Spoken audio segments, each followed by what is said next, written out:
Puji Tuhan, haleluya.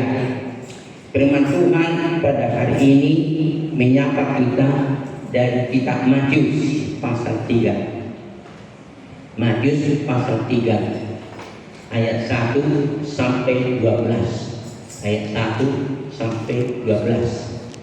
Dan untuk ini kita bangkit berdiri untuk mendengarkan firman Tuhan yang menyapa kita pada hari ini. Karena ini agak panjang, saya sendiri yang membaca, tapi ikutilah dalam hati mulai dari awal sampai akhir.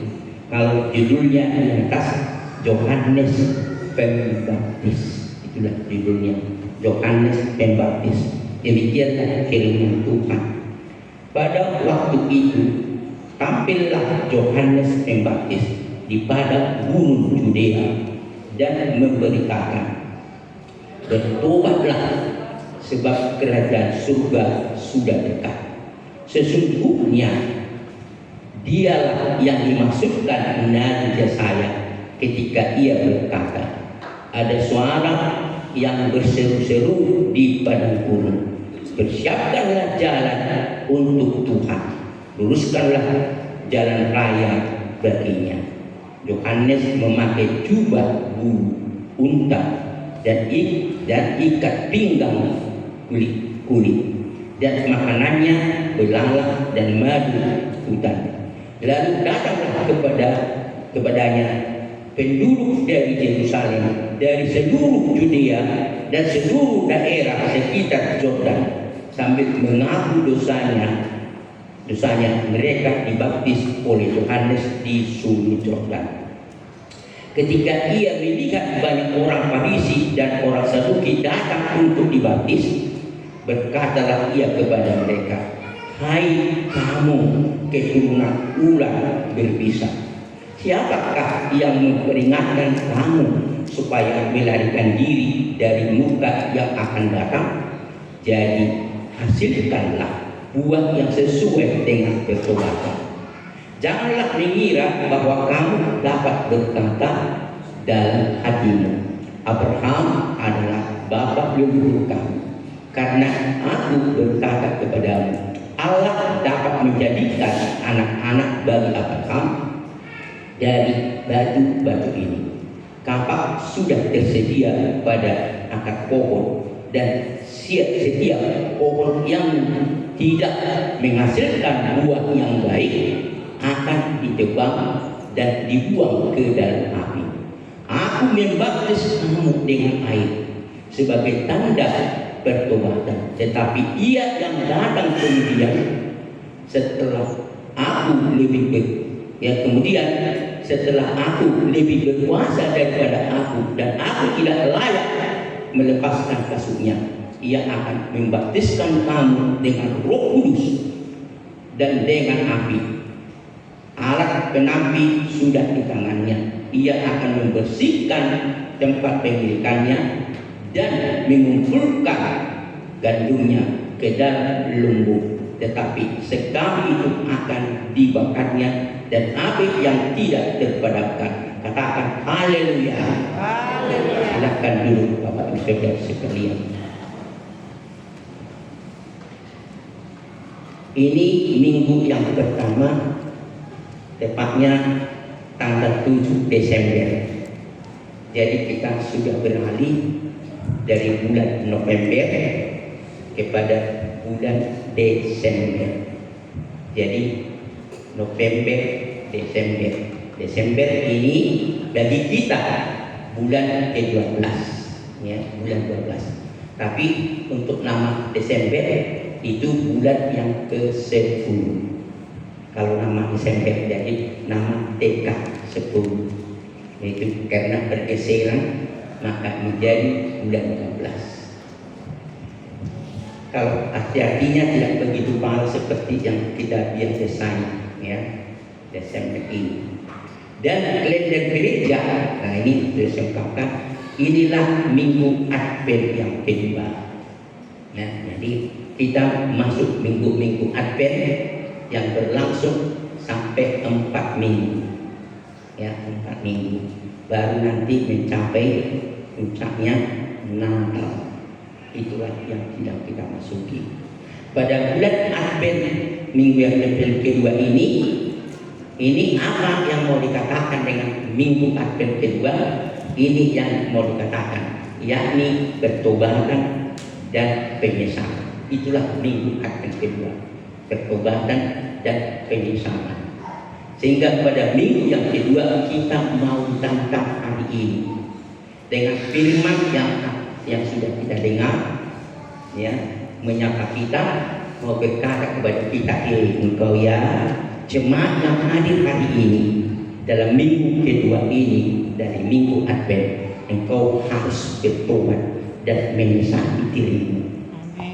Karena itulah mau dimaksudkan nanti kepada kita dapat mencapai puncak hari itu untuk menyambut kelahiran Sang Yesus yang datang di dunia ini. Itulah yang mau dikatakan kepada kita. Jadi kalau begitu, apakah yang mau diajarkan Tuhan, ya, atau dinasehati Tuhan, atau yang ditegur Tuhan kepada kita dari firman Tuhan yang sudah saya baca menyapa kita pada hari ini? Inilah yang mau Tuhan katakan kepada kita hari ini. Buka hidupmu menyambut Tuhan. Amen. Sekali lagi, buka hidupmu menyambut Tuhan. Yang setuju katakan haleluya. Firman ini mau berkata kepada kita, engkau buka hidup. Saya pakai kata hidup. Hidup ini mencakup seluruh hidup kita, yakni hati, jiwa, dan pikiran. Itulah yang saya maksud hidup kita. Ya. Kalau nggak ada lagi hati kita, nggak ada jiwa kita, nggak pikiran kita sudah mati, nggak ada di hidup itu lagi. Itu perlu ditantang.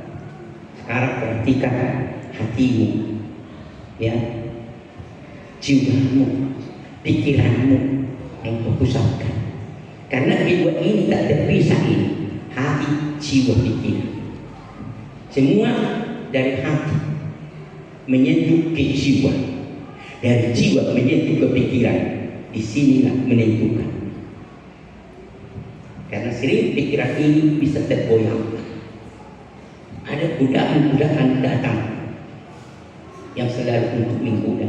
Tapi sekarang mau dikatakan di sana, buka hidupmu menyambut Tuhan. Ya, menyambut Tuhan. Itu yang perlu.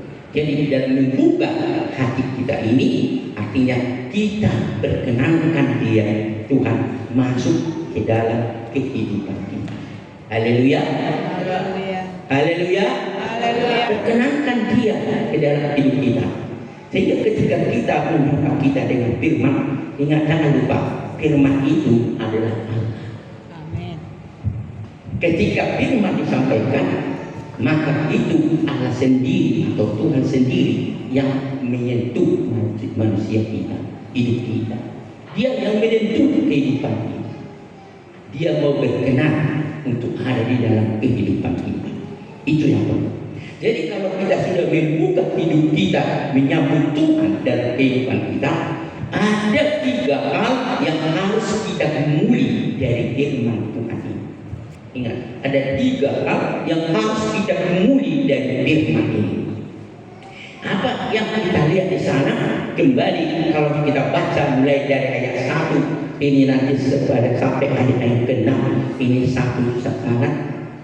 Di sana kalau kita belajar di sana dikatakan tadi, di situ Yohanes Pembaptis tampil, ya, di sana di padang gurun Judea dan memberitakan, dikatakan bertobatlah.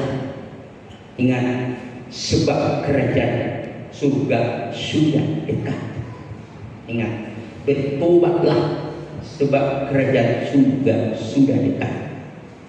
Sesungguhnya dialah yang dimasukkan Nabi Yesaya ketika ia berkata, ada suara yang berseru-seru di padang gurun, siapkanlah jalan untuk Tuhan, luruskanlah jalan raya baginya. Ini disampaikan oleh Yohanes Pembaptis. Yohanes Pembaptis kembali melihat kepada apa yang telah dinubuatkan Nabi Yesaya. Lihatlah, ini sudah akan tiba waktunya. Ingat, ini sudah tiba waktunya. Dia sudah dekat. Ingat, dia sudah dekat. Dia sudah dekat sekali. Karena itu ini katakan dari saya.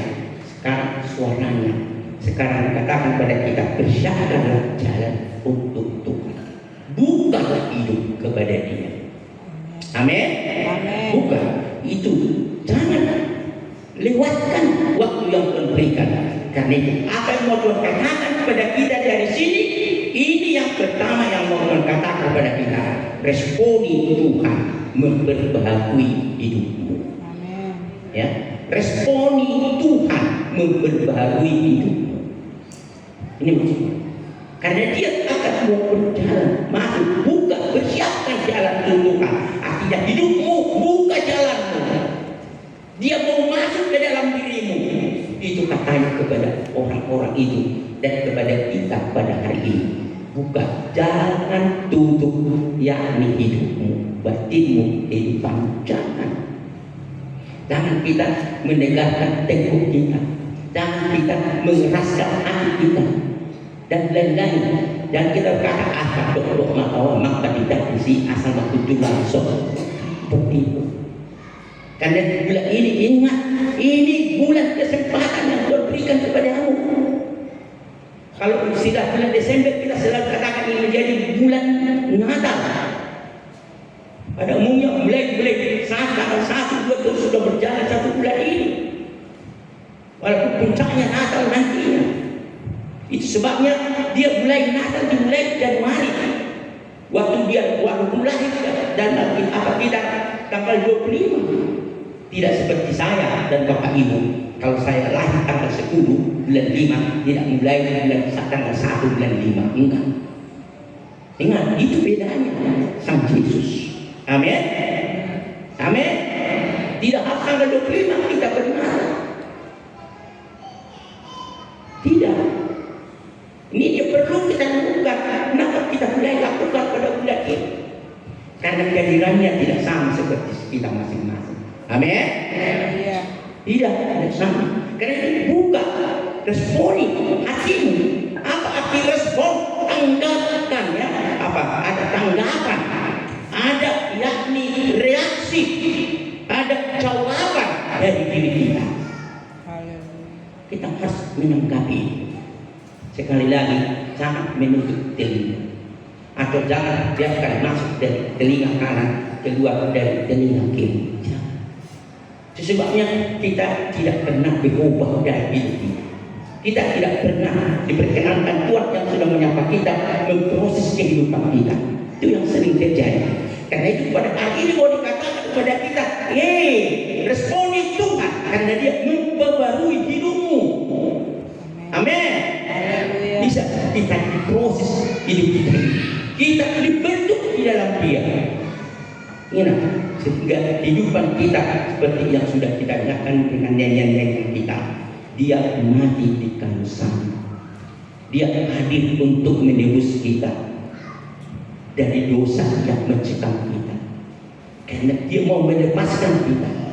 Dia tidak ingin seorang pun daripada kita binasa. Enggak ada. Dia ingin semua kita selamat di dalam Dia. Amin. Dia sudah mempertaruhkan diri. Dia memberikan hidupnya. Apakah kita tidak mau meresponinya? Kita tidak berkenan untuk menyambutnya? Kita tidak memperdulikannya? Maka kitalah yang paling mau dalam hidup ini. Karena itu mau diingatkan kepada kita, ingat sekali lagi, responi. Dia sudah mau datang, Dia sudah dekat. Dia mau datang untuk padamu. Karena itu mari dengan hadirnya Dia dalam diri kita, maka kita terus berubah. Karena Dia mampu memperbarui kita. Kalau kita tidak berkenankan masuk ke dalam diri kita. Karena Dia mempunyai kuasa yang dahsyat yang tidak bisa terbandingkan. Karena kita nggak mampu merubah diri kita dengan diri kita sendiri, nggak mampu merubah kita dengan kekuatan kita sendiri. Hanya karena Dia yang ada menolong kita, Dia yang hanya membuka kita harus memberikan kekuatan kepada kita untuk merubah. Apakah bisa melawan keinginan-keinginan daging kita, hawa nafsu kita dan sebagainya? Tidak bisa kalau dengan diri kita. Tidak sanggup kita. Ya, tidak sanggup. Hanya kalau Dia ada di dalam diri kita. Dia beri kekuatan kepada kita. Dia beri kemampuan kepada kita untuk memperbarui kehidupan kita dari hari sampai hari. Haleluya. Maka untuk ini kita lihat bagaimana yang dikatakan oleh yakni Rasul Paulus ketika disampaikan kepada jemaat di Korintus. Kita bandingkan dengan 2 Korintus 5 ayat 17. Ya, 2 Korintus 5 ayat 17 dikatakan di sana seperti ini dikatakan. Jadi siapa yang ada di dalam Kristus? Nah, jadi siapa yang ada di dalam Kristus? Ia adalah ciptaan baru. Dia adalah ciptaan baru. Yang lama sudah berlalu. Ingat, yang lama sudah berlalu. Berikutnya, sesungguhnya. Ini satu hal kepastian. Sesungguhnya yang baru sudah datang. Amin. Ya. Kita tak mampu untuk diperbarui dengan diri kekuatan kita, dengan kehebatan kita, tak bisa. Hanya kalau ada kita menerima Dia berkenankan Dia, maka kita bisa untuk diubah. Karena sekali lagi kepada kita, janganlah tolak Dia, jangan tolak. Inilah sapaan kita kepada kita ini, mau berkata buka jalan bagi Dia. Dia mau berkenan, mau masuk ke dalam hati kita masing-masing. Dia mau berkarya dalam kehidupan kita, memberikan kekuatan dan kemenangan demi kemenangan menjalani pergumulan kita sampai ke akhir kehidupan kita. Haleluya. Haleluya. Kurang semangat. Haleluya. Yang kedua, apalagi yang kedua mau dikatakan kepada kita, kalau kita baca mulai dari ayat yang ini, dari ayat yang ke-7 sampai ke-10, kalau kita baca di sana ada orang-orang Farisi dan orang-orang ya di sana. Dia berkata, kami datang, kami ingin juga dibaptis seperti mereka, ingin juga dibaptis, ya.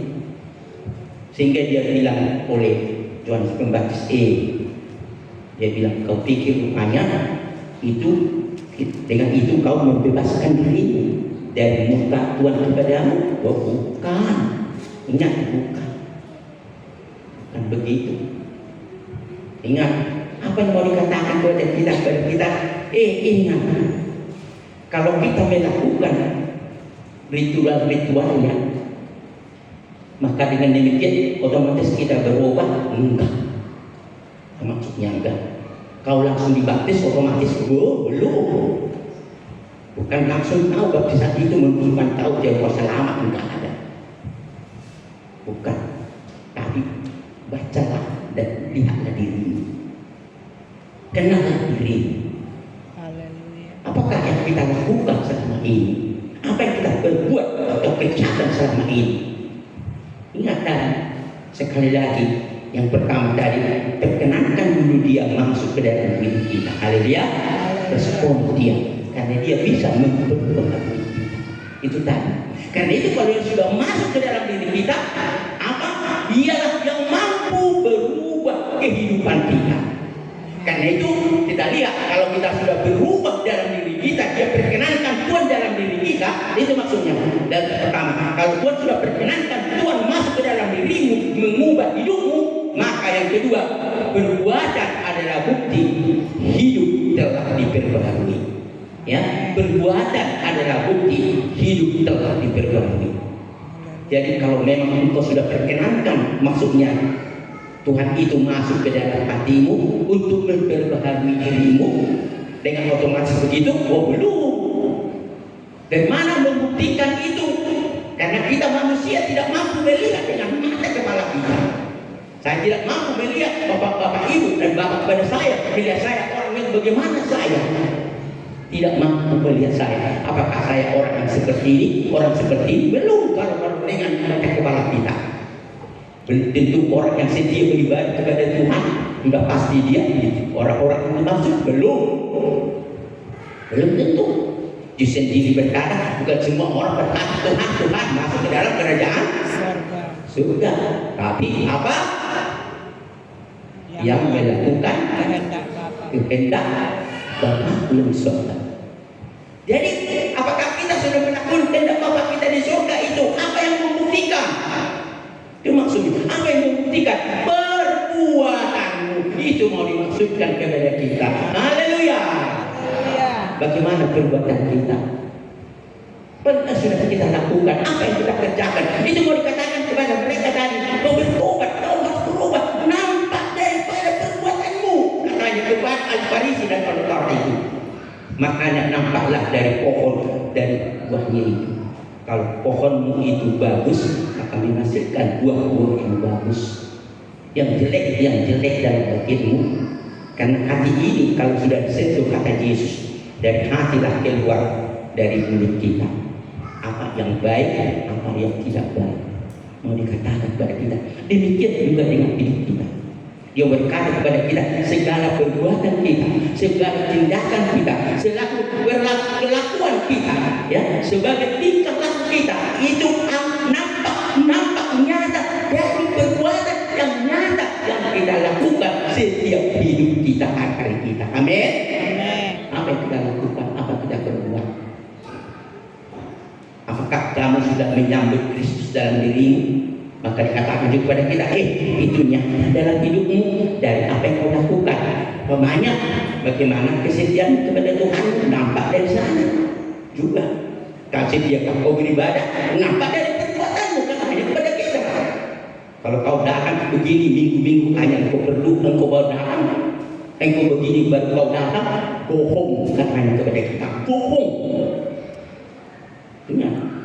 Karena kalau kita mau melakukan, harus siap menghadapi masalah, harus menghadapi tantangan, ada persoalan apapun, tidak menggampang segampang yang tidak pikirkan untuk melakukan kehendak Bapa yang ada dalam diri kita. Haleluya. Nah, untuk ini coba kita bandingkan dengan apa dikatakan oleh firman Tuhan dalam Yakobus 2 ayat 21. Coba lihat Yakobus 2 ayat 21. Kita perhatikan sana Yakobus 2 ayat 21. Kita perhatikan sana Yakobus 2 ayat 21. Itulah kita buktikan bahwa dia perbuatannya seperti ini. Bukankah Abraham Bapa kita? Ya, Bapa kita dibenarkan, ya, bukankah Abraham Bapa kita dibenarkan karena perbuatannya? Ingat, dia dibenarkan karena perbuatannya. Ketika ia mempersembahkan Ishak anaknya di atas mezbah. Coba dulu. Abraham, mau dibuktikan dia betulkah dia sudah mau mengakui dia, menerima dia, mau melakukan firman-Nya atau tidak? Ya, ketika dia dikatakan kepada Abraham, pergi kau ke tanah dan engkau pergi ke tanah Kanaan. Ya, pergi dia lakukan. Tunggu, kita lihat, perhatikan. Kamu akan mempunyai anak. Ingat, mempunyai anak. Dari situlah nanti anakmu engkau menjadi orang diberkati. Banyak namamu, keturunanmu akan berkata. Tapi coba bayangkan, berapa lama dia tunggu anak yang dijanjikan Tuhan. Ada yang ingat? 25 tahun. Bayangkan 25 tahun. Dia janjikan dia pergi. Dia umur 70 tahun. 75 tahun. Dia umur 75 tahun. Engkau pergi tanah. Engkau akan melahirkan anak. Sampai di situ tunggu. Coba, sabarkah umur 25 tahun seperti kita mampu menunggu itu?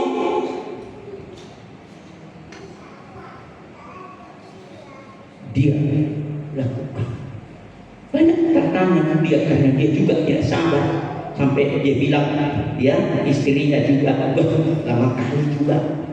Coba bayangkan lama kali. Untuk manakah firman ini sampai dia bilang Abraham kawin Hagar itu. Wah, dia kawin lagi, udah lahir anaknya Ismail. Bukan itu katanya udah. Coba bayangkan, bukan langsung lagi, belum. Anaknya umur 13 tahun ketika dia baru lahir Abraham dan Ishak. Itu sebabnya orang itu sedang disunat setelah umur 13 tahun. Bukan begitu lahir orang itu. Tahu maksudnya kan seorang itu? Maka besar dia umur 13 tahun dia baru disunat. Karena baru umur 13 tahun dia disunat lahir apa sisa. Lalu disunat dia terkenal apa? Ditunggu. Sudah besar lagi. Oh, persembahkan anakku itu katanya. Coba dulu katakan kepada kita. Mau kita menerima itu? Tapi kita bilang ada maksud Tuhan. Ya. Ilakku bisa lupuk. Rumah mau nanti. Tapi dia tidak melakukan. Maka firman Tuhan katakan tadi, dialah membuktikan maka dia kebenaran. Demikian dengan kita mau ditantang hari ini kepada kita belajar seperti Abraham. Amin. Nyatakan perbuatan kita dengan sungguh kalau kita sudah ada Kristus, maksudnya Tuhan dalam diri kita, sudah kita terima dalam batin kita. Kita diproses untuk itu, diperbarui kita ini. Sehingga kita melakukan walaupun sangat sulit untuk kita lakukan, sangat payah untuk kita pikirkan. Apalagi kondisi situasi seperti sekarang, namanya mau memberikan persembahan, mau ilado, mau mengapa mau usah kita kata bilang kan, paman. Tapi maukah kita terus dengan demikian kita setia untuk melakukan dengan perbuatan-perbuatan apa diminta bagi kita dalam hidup kita?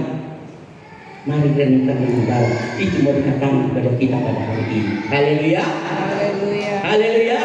Yang setuju katakan haleluya. Nah, mari kita buktikan ke masa depan yang hadir ini. Apakah kita harus setiap minggu setiap ibadah atau enggak? Juga memberikan persembahan-persembahan kita sebagainya kita lakukan atau apa? Mari kita kerjakan, kita buktikanlah dengan perbuatan kita. Setiap Abraham dia katakan dia dengan itu dia diberikan. Itu yang kedua. Ketiga, apa yang ketiga? Mulai dari ayat yang ke-11 ya sampai ke-15. Kalau kita akan sana, dia bilang setelah itu, aku memang membaptis engkau dengan air. Aku membaptis engkau dengan air. Tapi dia akan membaptis engkau dengan Roh Kudus. Ingat, membaptis. Artinya kalau kita sudah menerima Tuhan, memperbarui kehidupan kita, kita nyata dari perbuatan-perbuatan kita. Itu maksudnya kita nyata dari perbuatan-perbuatan kita, tindakan kita kepada Dia.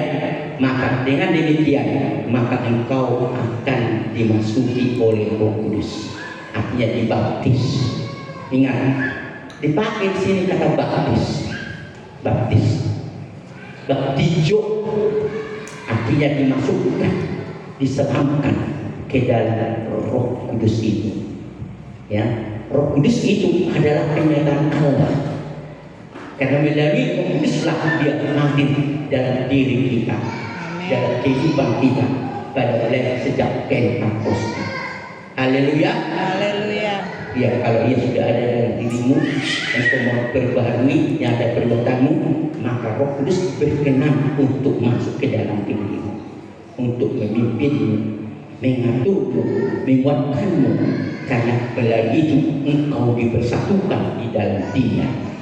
Haleluya. Haleluya. Nyata sehingga nampak dalam diri kita. Oh, inilah umatku. Inilah anak-anakku, inilah kehidupanku. Karena melalui Roh Kudus itu kita satukan. Karena itu disatukan sini, maka yang ketiga, Roh Kudus mempersatukan kita dengan Tuhan. Itu yang ketiga. Sehingga Roh Kudus mempersatukan kita dengan Tuhan. Sehingga kita menyatu dengan Tuhan, kita tidak terpisah dengan Dia. Seperti Dia ada di dalam kita, bahkan kita ada di dalam Dia. Dan ketiga, Roh Kudus diperlukan, dikatakan Allah Roh Kudus tercurah ke dalam dirimu. Tapi dikatakan dia membaptis engkau dengan Roh Kudus. Ingat, dua kata dipakai yang berbeda.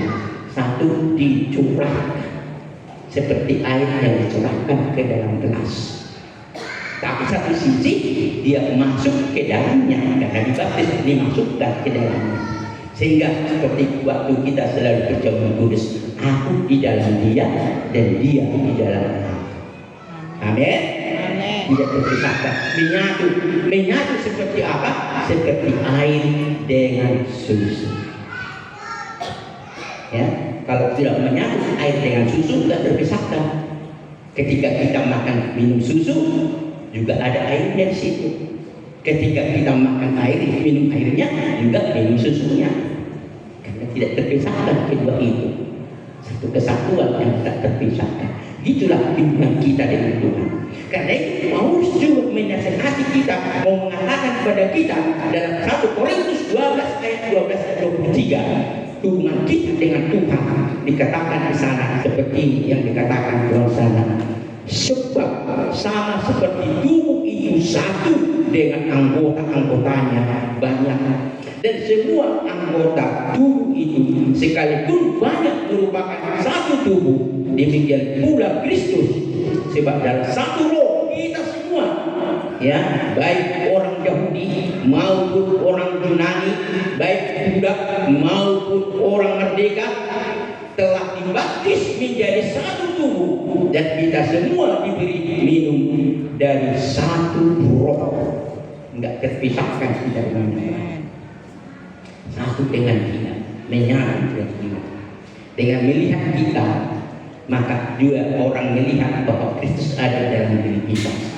Itu makanya tempat lain dikatakan di sana, kalau kita harus menjadi surat-surat Kristus yang dibaca oleh orang lain. Ya.